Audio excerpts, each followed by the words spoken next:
Is coming to you from the beautiful metaverse.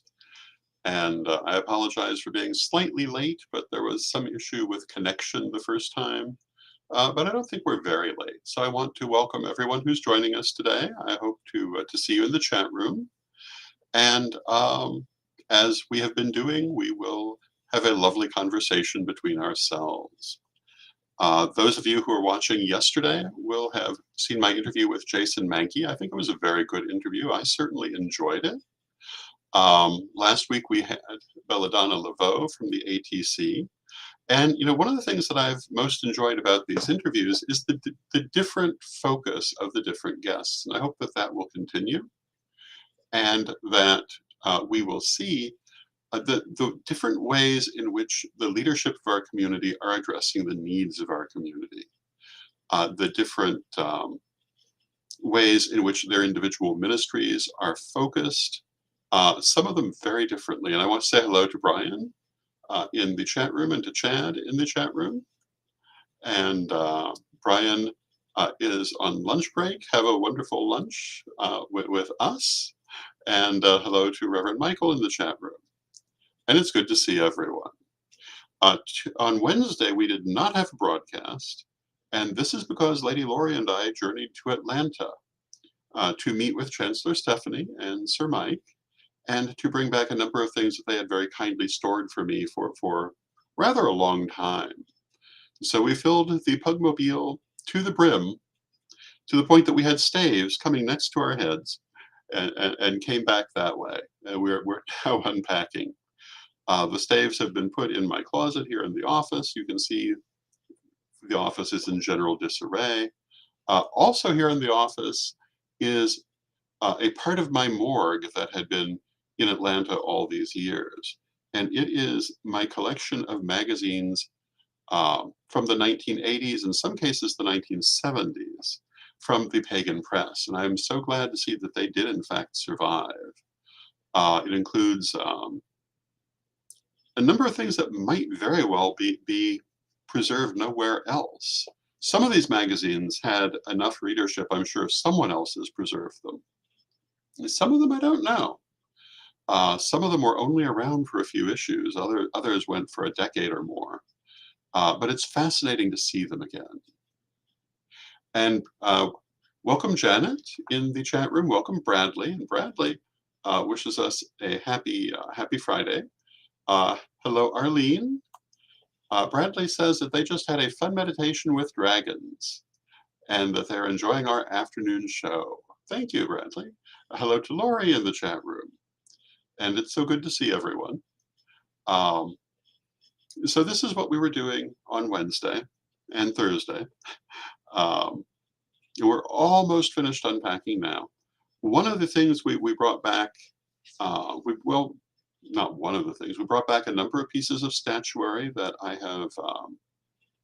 have painted over the years. We brought back over 400 pieces of jewelry that were left to me by my mother. And some of these things are going to be offered as a way of helping to offset my moving costs back to Central Illinois. But more about that later. When my mother passed, she left 8 boxes of jewelry, which came down to over 400 pieces. 400 pieces and a few more were in Atlanta. There were also pieces here to start with. My mother had a great deal of jewelry, but that's because she had her own. She had my grandmother's. She had my great-grandmother's. She had a lot of jewelry. She also had a love for jewelry, as do I. Though she rarely actually wore any, only for very special occasions, whereas I throw it on for all purposes because I consider it an artistic expression. So today, I will ask the people in the chat room if you have anything you would particularly like to talk about, please feel free to ask in the chat room. I think I'm going to start talking about interviews. And as I was saying, one of the things I've enjoyed about this new series of interviews is to see how different leaders in this community approach their vocation. And of course, this has always been the case with interviews, but these are a little more in depth than many of the interviews I've done in the past. If you've followed Magic TV for the many years of its existence, you'll know that I have interviewed not everyone, but a vast number of different pagan leaders and also just ordinary people. But in speaking with those different leaders, that difference in vocation has always been something that shows. But I'm hoping in these new interviews to explore it more deeply. Um, and of course, the different personalities also. Some of the people we've interviewed over the years include Oberon Zell, Morning Glory Zell, Olivia Robertson, um, Margot Adler,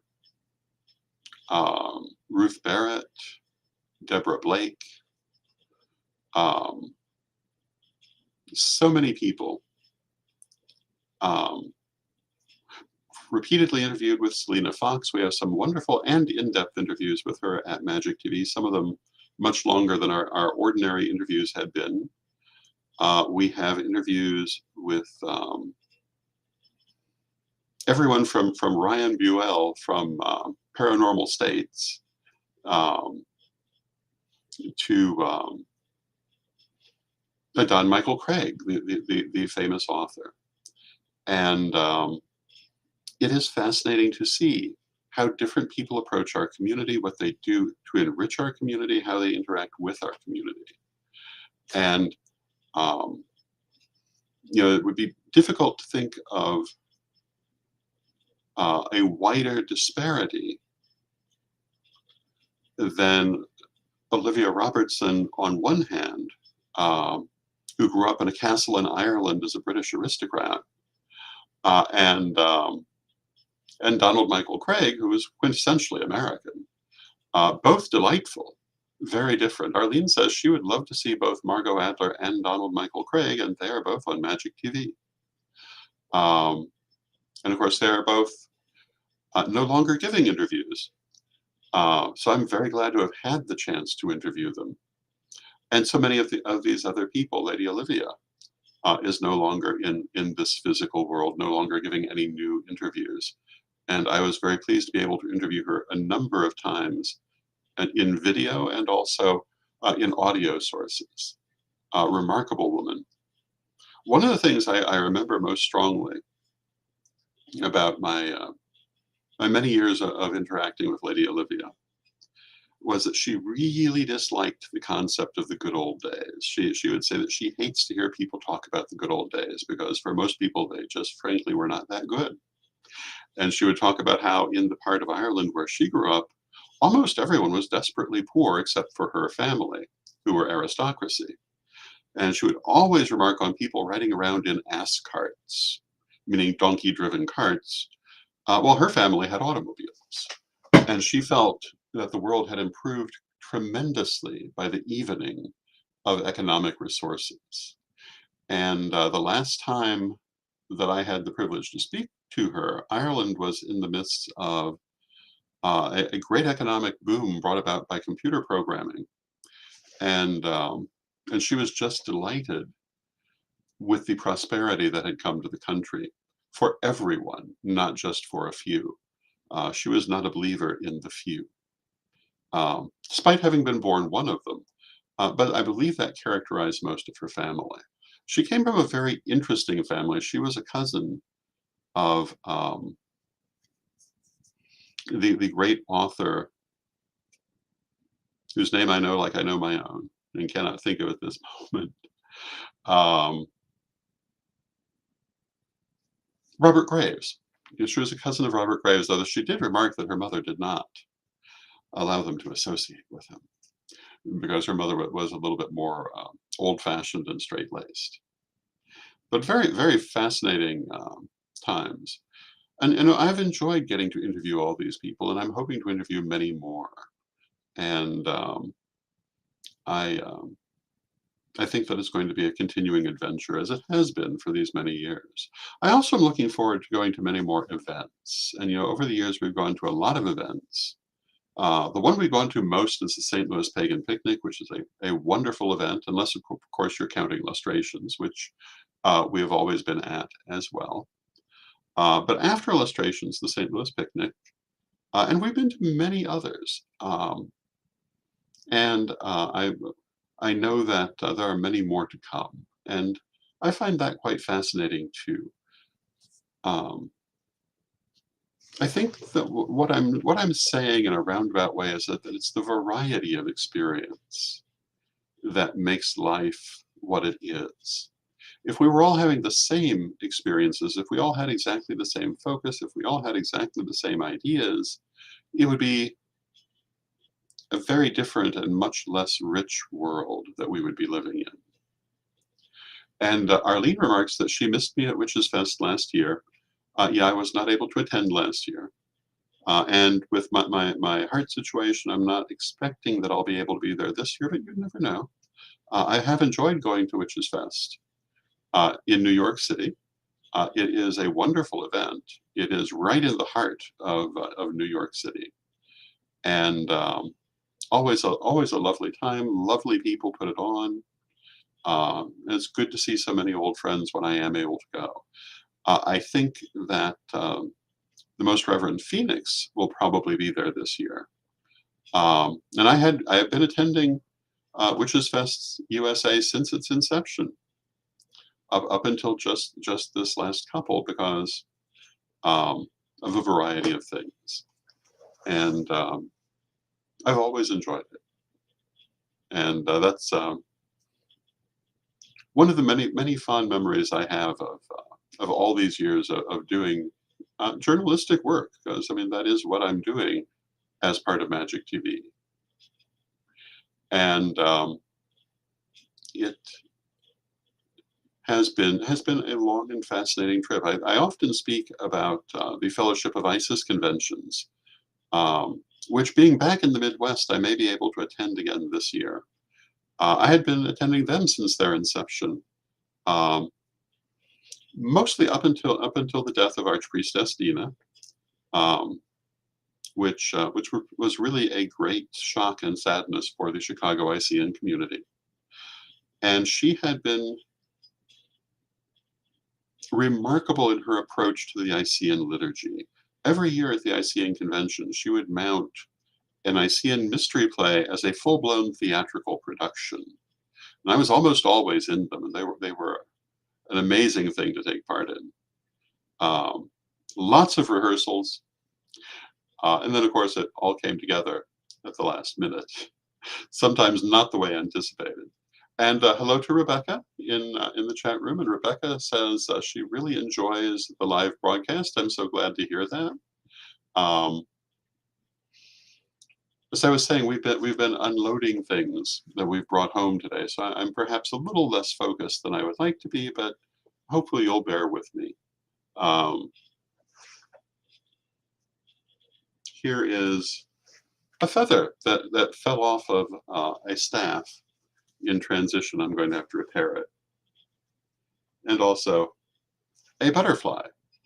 And I'm sure that those of you who have been with us for a long time will know immediately who made the staff in question. It's a bitterwind. And I will have to replace those two parts of it for it to be whole again, but that will be fairly simple. But you know, some of these things are fragile, and you have to be careful in transporting them. And even if you are, things can still happen. But the nice thing is they can be repaired. And with Lady Bitterwind's artwork, she actually liked for people to make changes to it if they were moved to do so. So in replacing the feather, I will, being me, I will replace it as she had it. Um, but it's not something that she would have felt bad about. She felt that her artwork that she was doing toward the end of her life had to do with the art of placement. And if it happened to evolve over time, she was fine with that. And often she would evolve her own artworks over time. We had a piece called Death Shall Have No Dominion after the famous poem. And it was a skeleton mounted on a macrame galaxy with a metal sun and moon. And there were various other aspects to this, but she decided to augment it with stars. And to do this, she got a piece of silver garland, um, obviously intended for the midwinter holidays. And she interwove this with the skeleton and the macrame years after she'd originally completed the artwork, and it took on a whole new character thanks to this. And she loved when that happened. And Bitterman was an amazing woman. She was very much a Discordian. And for those of you who maybe haven't noticed, there is a certain Discordian streak that runs through the Corellian tradition. And Lady Gloria, Lady Bitterwind, Sir Edward have all been upholding that streak for many years. Um, and it's important, I think, because so often older traditions become fossilized, but that has not happened to us. And I think that Discordian energy taught us how important it was to continue to grow and evolve. And hello to Kazan, hello to Janet. Um, Janet remarks that Lady Bitterwind loved giving items new life, and she totally did. That was her great joy. And Bitterwind and the others I've mentioned looked at things differently than many people do. And the value of that is immense. So often people see things in a certain way. And as time goes on, that way needs to evolve, and they cannot allow themselves to do so.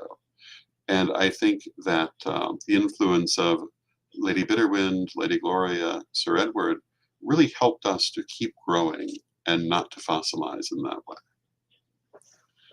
And Janet remarks that Lady Bitterwind is a kindred with her heart, and yes, indeed. She was a lovely person. I knew her since I was 12 or 13 years old, so she was very much part of my family. She was considered an adopted family member. And we had a lot of fun. She used to take Lady Crystal and I out to science fiction conventions and widen our horizons. She widened our horizons a great deal. She was very good at widening horizons. Lady Bitterwind, she passed on the weekend of the 40th anniversary of Lady Crystal and myself as first priesthood of the Corellian tradition, which was it was absolutely remarkable in itself. And it was on Beltane Day that she passed. I say it was the 40th anniversary. I should say it was the 40th Jubilee. The anniversary was actually in February. The Jubilee happened over Beltane weekend. A remarkable event. And it was very poignant. Not only that Lady Bitterwind passed at that time, but how we found out about that. And I've discussed that elsewhere, so I'm not going to go through it at this moment. But it was very metaphysically significant. And it's interesting, when you are in a magical path, you will see things that display magical synchronicity in amazing ways. And people who aren't on a magical path may see the same things, but they usually don't accept them. They find some way to talk themselves out of the idea that they're witnessing something important. It's just a coincidence is the most favorite excuse. And hello to Lilith in Holland. Good to see you, Lilith. I think I've remarked before, I first met Lilith in person in the UK when we went there for lustration. Lovely person. We have so many lovely people. And so I'm looking for some people who can help me with some translations. It's not a big translation. Oh, and hello to Diane. It's good to see you, Diane. It's so nice to have so many people joining this broadcast. It warms my heart, and so many good friends, and other people who are new friends, and I love that. So I'm looking for people to help me with a translation of just 3 paragraphs into German, Swedish, Portuguese,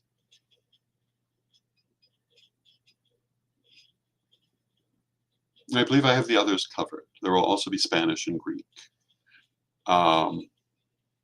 It basically is an let me just take a moment and check and see if Dutch is one of the languages that we are working with at present. Um,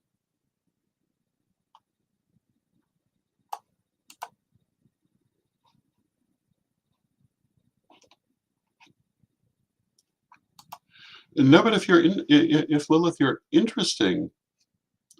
if you're interested, I mean, in doing some Dutch translation, we could certainly use your help. Can I recite the paragraph? Ryan asks. I don't know that anyone wants to hear me recite the whole thing, but it basically is an introduction to the 5 Mystic Secrets. Thank you, Lilith. I will be in touch.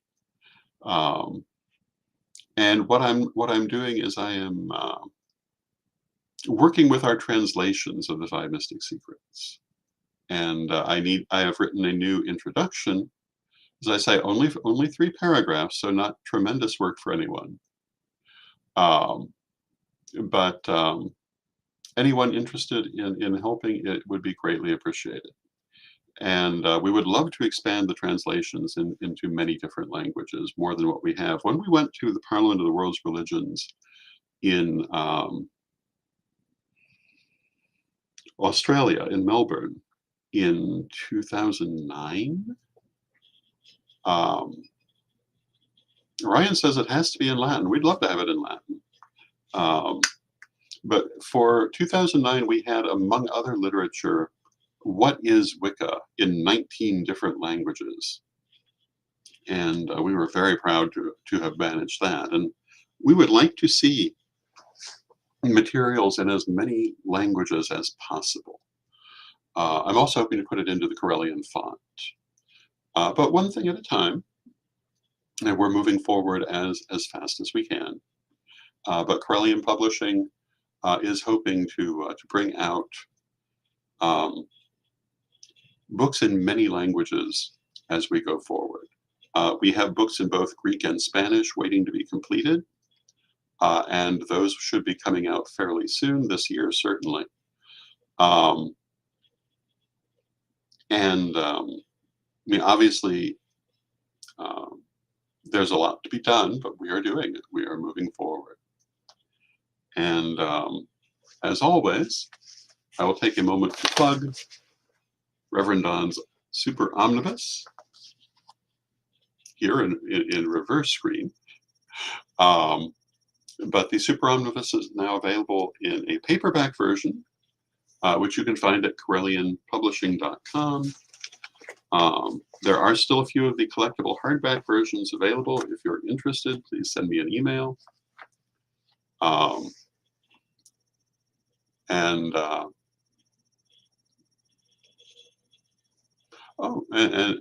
Lilith asked me to send her the material, and she will work on it. Thank you so much.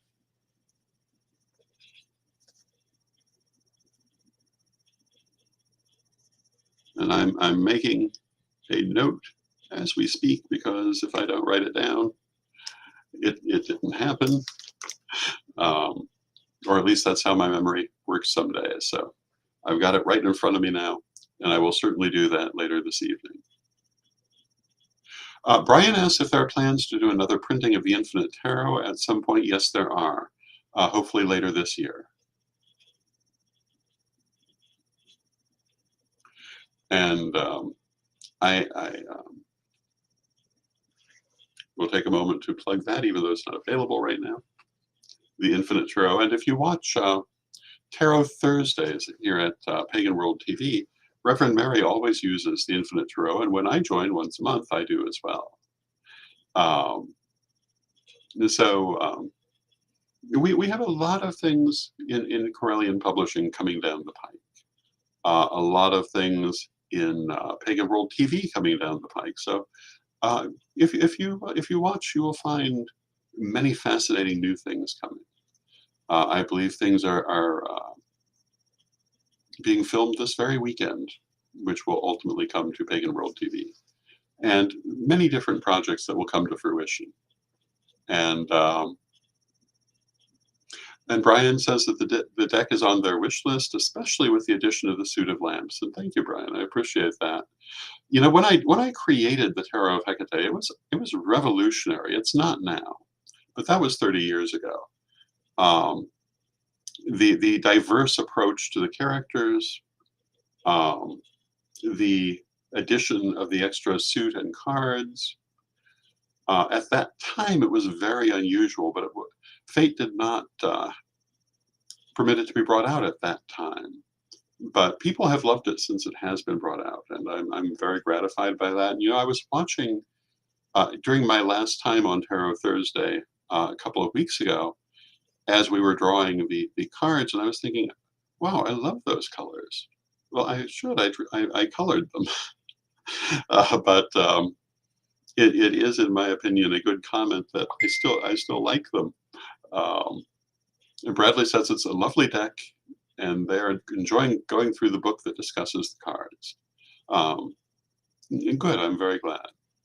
We the story of that deck is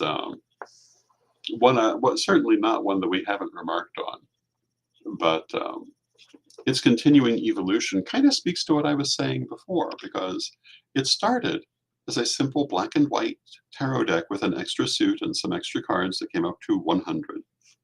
Later became a color deck that we actually were able to publish.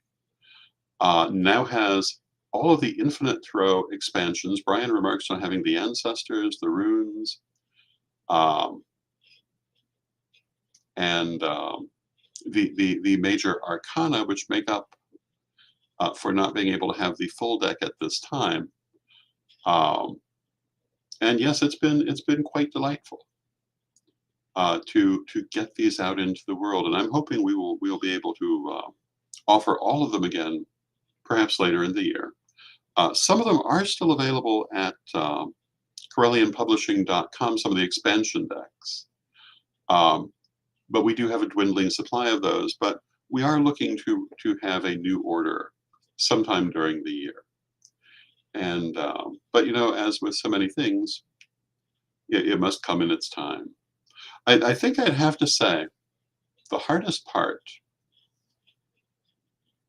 one of the hardest parts of life itself, is that things cannot be instantaneous. We have to work to get them done. And if only we could click our fingers and it would be here. But you know, that is what the astral plane is like, not what this plane is like.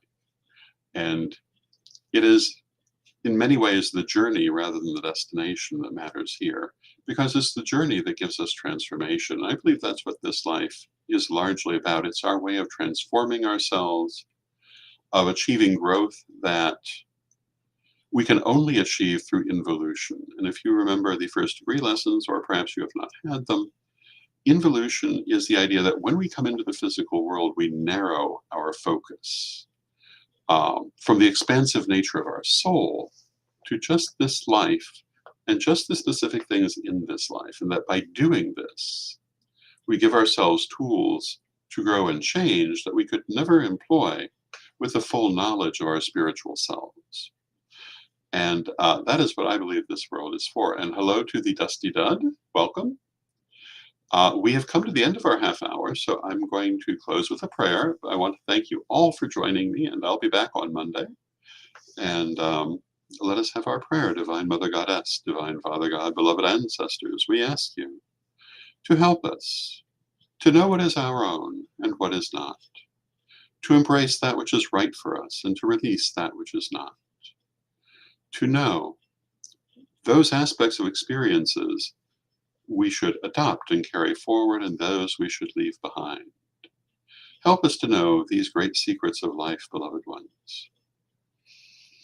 And Divine Mother Goddess, Divine Father God, beloved ancestors, we thank you, and may you be blessed now and always.